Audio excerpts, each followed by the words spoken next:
Kamusta? Alam ko mahirap yung pinagdadaanan mo ngayon, pero nandito ako para makipag-usap sa'yo ng totoo. Para sa mga oras na pakiramdam mo wala ng pag-asa at kailangan mo nang tanggapin na ito na talaga, ayaw na niya. Una sa lahat, tanggapin mo na masakit yung nangyari. Yung sakit na parang ang bigat-bigat sa dibdib, pero normal yan. Pag sinabi niyang ayaw na talaga niya, ang una mong gawin ay i-feel yun, i-absorb mo yun. Okay lang na maramdaman mo lahat yan, yung sakit, lungkot, galit, o kahit ano pa man. Huwag mong pilitin na walain agad yung mga nararamdaman mo. Umiyak ka kung kailangan. Huwag mong pigilan. Sige lang, iyakan mo. Maglabas ka din ng saloobin kung makakatulong. Masakit yan dahil naging mahalaga siya sa'yo. Hayaan mo ang sarili mo na maramdaman lahat, sakit, galit, o kahit gulong-gulo ka na.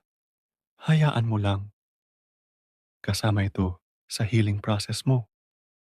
Pag napansin mo na medyo nababawasan na, saka mo malalaman na malakas ka at kakayanin mo.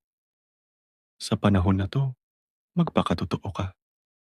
Huwag mong pilitin na maging masaya agad. Normal lang na isipin mong hindi mo na kaya, pero lilipas din yan. Ang acceptance, hindi ibig sabihin na sumusuko ka, kundi titigil ka ng labanan ang mga nararamdaman mo. Sabihin mo sa sarili mo, hindi ko kontrolado ang nangyari, pero kontrolado ko kung paano haharapin ito.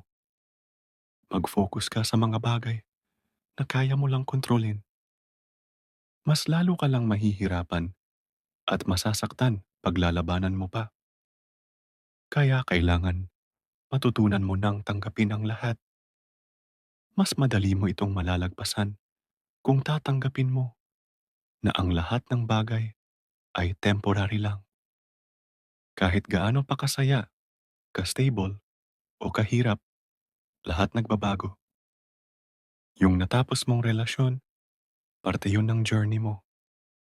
Nagpalit lang ng chapter ang story ng buhay mo. Kaya mong bumangon.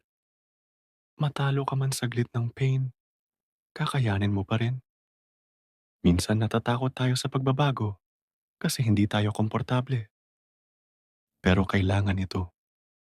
Bawat pagtatapos ay nagkakaroon ng chance para magsimula ulit. Kaya instead na labanan mo, isipin mo na ang pagbabagong to ay isang opportunity para kilalanin at mahalin mo ulit ang sarili mo. Hindi ito katapusan, ito ay isang bagong simula. Bukas, may bagong tao, bagong opportunity, at bagong chapter na naghihintay. Pero kailangan mo munang alagaan at pahalagahan ng sarili mo. Hindi mo kailangang gumawa agad ng malalaking steps. Magsimula ka sa small steps muna, tulad ng simpleng paglalakad, pagsusulat ng mga saloobin, o paghingi ng tulong sa iba.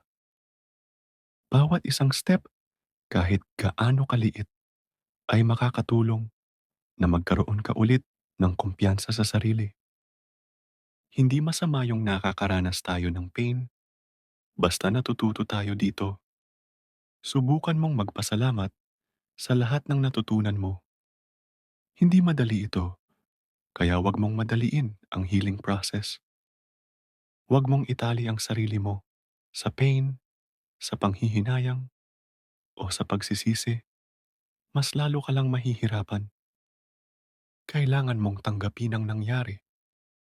Bitawan mo na yung mga bagay na hindi mo kontrolado. Hindi ko sinasabing kalimutan mo, kundi palayain mo ang sarili mo para sa mas magaganda pang opportunity. May mga araw na magiging madali. May mga araw ding medyo mahirap. Magtiwala ka lang sa sarili mo. Mas malakas ka kesa sa inaakala mo. Kaya mo 'to. Malalagpasan mo ito. Tuloy ka lang sa buhay at 'wag bibitaw. Hindi mo mamamalayan, nakabangon ka na pala. Tandaan mo, kahit gaano pa kahirap ang pinagdadaanan mo ngayon, lilipas din ito. May mga bagong simula na naghihintay, nasa tabi-tabi lang. Salamat sa panonood. Sana nakatulong ako kahit konti. Huwag mong kalimutan alagaan ang sarili mo. Karapat-dapat kang mahalin, magkaroon ng kapayapaan, at maging masaya. Hanggang sa muli.